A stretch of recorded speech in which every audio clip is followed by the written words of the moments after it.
कल से जो 3 आईपीओ एक साथ खुल रहे हैं, उनमें से अगर कोई 2 आईपीओ अगर आपको चूज़ करने हो, जिसमें आप पैसा लगाएँ, तो वो कौन-कौन से हैं? तो मैं आपको बता दूँ। पहले जो आईपीओ 3 खुल रहे हैं, उनके नाम बता दूँ। पहला है अर्बन कंपनी, दूसरा है देव एक्सेलरेटर और तीसरा है श्रृंगार हाउस ऑफ मंगलसूत्र। इन तीनों में से अगर आपको कोई 2 चूज़ करने हो, तो उसकी अब बात कर लेते हैं। तो सबसे पहले तो आप प्रेफ़रेंस दीजिए अर्बन कंपनी को, ठीक है?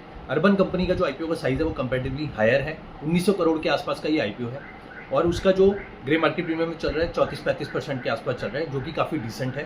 पहले के कंपैरेटिव ये आईपीओ का जो ग्रे मार्केट प्रीमियम है, वो कंपैरेटिवली बढ़ गया है। पहले ये 20% के आसपास था, अभी 34-35% के आसपास चल रहा है, ठीक है?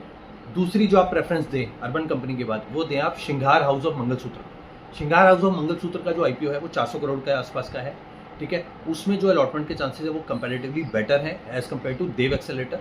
देव एक्सेलरेटर का आईपीओ जो 160-170 करोड़ के आसपास का है, उसके अंदर जो अलॉटमेंट के चांसेस है, वो काफ़ी कम होने वाले हैं, क्योंकि आईपीओ का साइज़ बहुत छोटा है।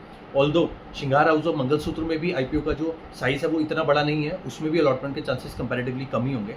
बट फिर भी देव एक्सेलरेटर के कंपैरेटिवली जो है chances would be bright in श्रृंगार हाउस ऑफ मंगलसूत्र। तो अगर आपको कोई भी 2 आईपीओ चूज़ करने हैं इन तीनों में से, तो आप एक तो अर्बन कंपनी में पैसा लगाएं और फिर अगर आपके पास पैसा बच जाए, तो आप श्रृंगार हाउस ऑफ मंगलसूत्र में लगाएं। और एट द एंड मैं आपको ये भी बताऊं कि अगर आपके पास तीसरे आईपीओ के लिए भी फंड्स बचे हुए हैं, ठीक है, तो आप अपने पास ऐसे ही फंड्स फालतू में मत रखिए।